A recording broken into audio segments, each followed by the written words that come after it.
Well, happy Friday, everyone! And it's Red Friday, so don't forget to wear a red shirt. Today's shirt is courtesy of Rum Runners of Nova Scotia. There you go. If you were wondering what the shirt... What? That's kind of interesting. If you were wondering what the shirt I was wearing with the anchor on was, that's what it is. My last trip to the East Coast. In fact, my only trip to the East Coast. In Halifax, I bought this at Rum Runners. So that's why the anchor and the helm wheel. Well, our shout out for today goes to a friend of Missouri Mike's and Plugmaster Ford's. What's in the dirt? And he also is a metal detectorist. Fun guy, and a good sense of humor, and well worth watching. So check out What's in the Dirt.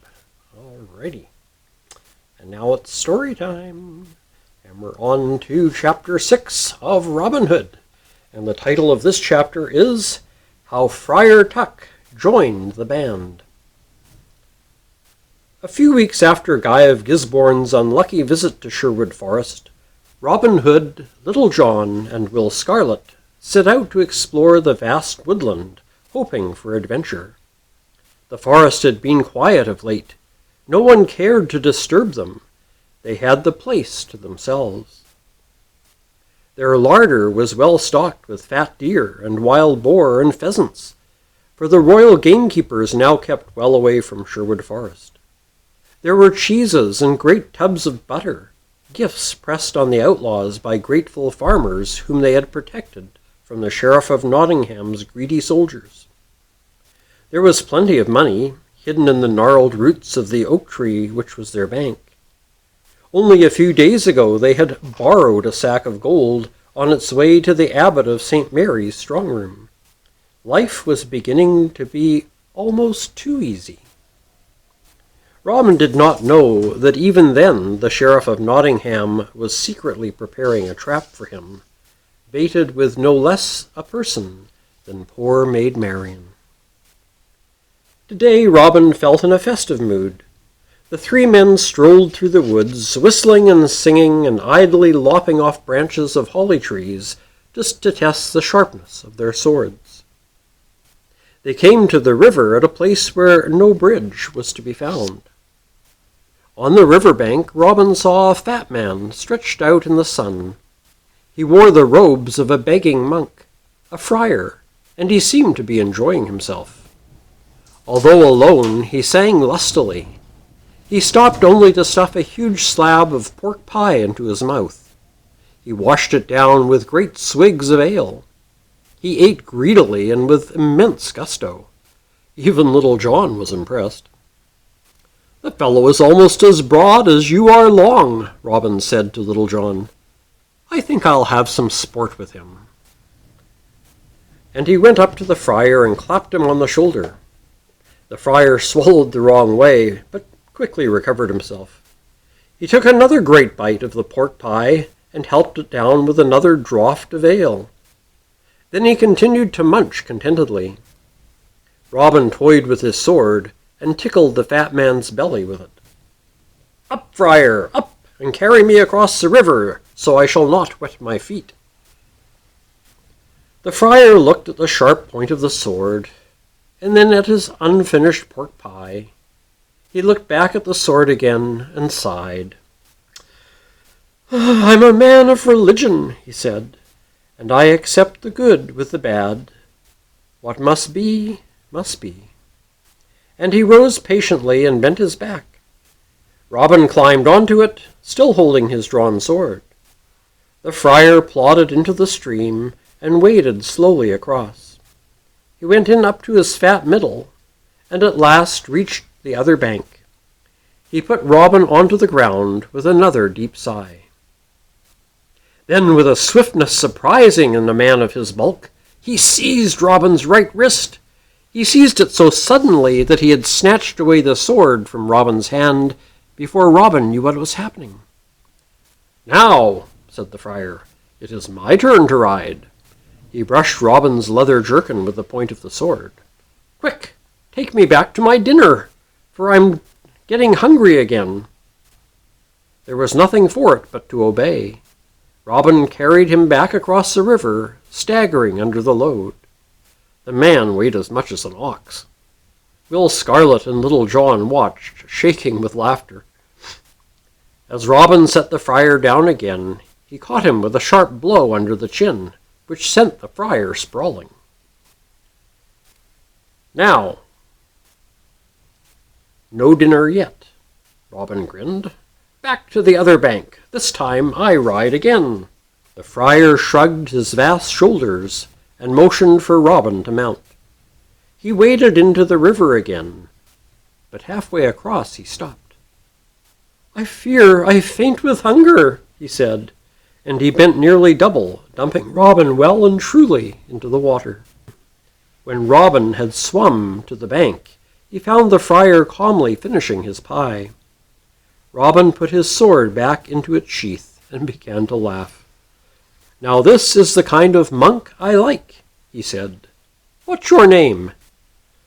"They call me Friar Tuck, for obvious reasons," said the monk, tucking the last bit of the vast pie into his mouth with regret. "And who may you be, rascal?" "Robin Hood." The friar rose quickly to his feet. "The man who sent Guy Gisborne home bottom first?" he exclaimed. "And the hero who has relieved the abbot of St. Mary's of his ill-gotten gains?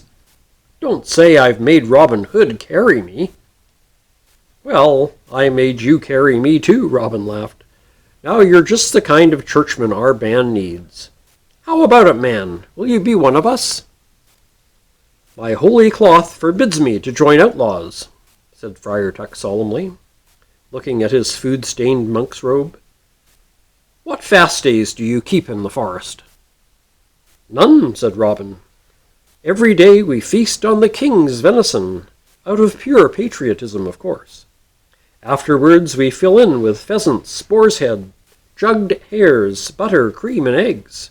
We have so many barrels of ale, we sometimes swim in them, and then wash ourselves down with tubs of wine." "Tempt me not," said Friar Tuck, his mouth already beginning to water. "And yet, would I not be doing only my Christian duty to come to you? We shall see, my son, we shall see." And Friar Tuck at once began to lead the way back toward the center of the forest, where he knew the band lived. Friar Tuck preached few sermons in Sherwood Forest, but he sang heartily and could cook a feast fit for a king. In a pinch, he could use a sword and cudgel with the best. There was not a jollier man in Robin Hood's band than the good Friar Tuck. There, that was chapter 6. Next week, chapter 7, titled How Maid Marian Was Wedded. Robin won't be happy about that, I'm sure. So, I hope you've enjoyed today's chapter of Robin Hood. And now, you're all expecting a groaner. Well, years ago, there was a gentleman who had been born with the most unfortunate birthmark. His belly button looked like the head of a screw. And as a child growing up, his parents would tell him, "No, it's just a birthmark, don't worry about it. It's, nothing to be ashamed of, nothing you chose to have, it's just how it is." But unfortunately, others would tease him. When he got into high school, and Jim, the coach, and his fellow classmates would tease him unmercifully about this strange-shaped belly button he had that looked like the head of a screw. Once he graduated high school and got a job and was making money, he started consulting different physicians and specialists, and all of them told him the same thing. Don't worry about it. There's nothing wrong, that's just how it is. It's an oddity, but it's how it is. He even consulted plastic surgeons to see if they could do anything about it, and they all said, No, there's nothing we can do about it. It's just, that's how it is.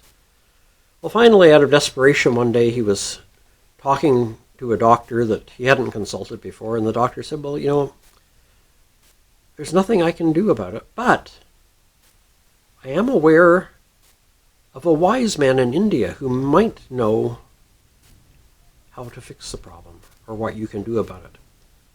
And so he gave the gentleman with the strange-shaped belly button the directions to get to this wise man. So the young fellow saved his money up till he could afford a trip to India.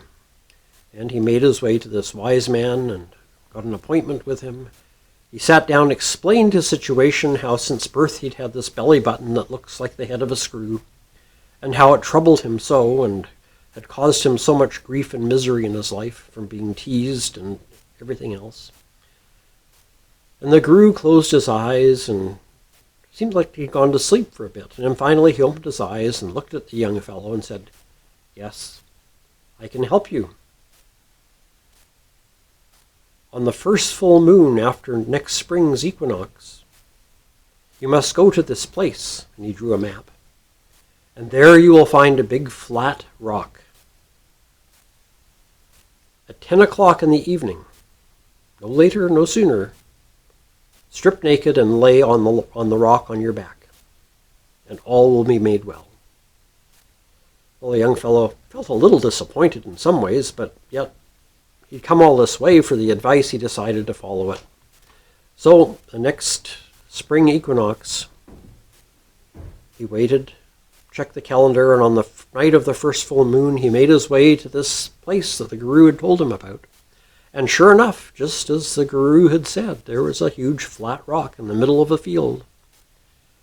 So right at 10 o'clock, not sooner, not later, he stripped naked and laid on his back on the rock. And nothing seemed to happen. And he laid there and he's thinking, like, this is really embarrassing. I'm laying naked on this rock in the middle of a field. And he was just about ready to give up when suddenly, out of the clear blue sky, a bolt of lightning came shooting towards him. And as it got closer, he realized the end of this bolt of lightning was shaped like a screwdriver. And it hit him right in the belly button and spun and unscrewed his belly button, and then disappeared as quickly as it had come. And the young fellow looked down, and he had an innie, a normal-looking innie belly button. And he was so relieved, finally, after all these years. So he stood up to get dressed, and his butt fell off. There you go. That was a pretty bad one. Even I will admit that was a groaner amongst groaners. Well, I hope you'll enjoy your weekend and have a great one. And until Tuesday, when we have some fun in the kitchen, take care, stay safe.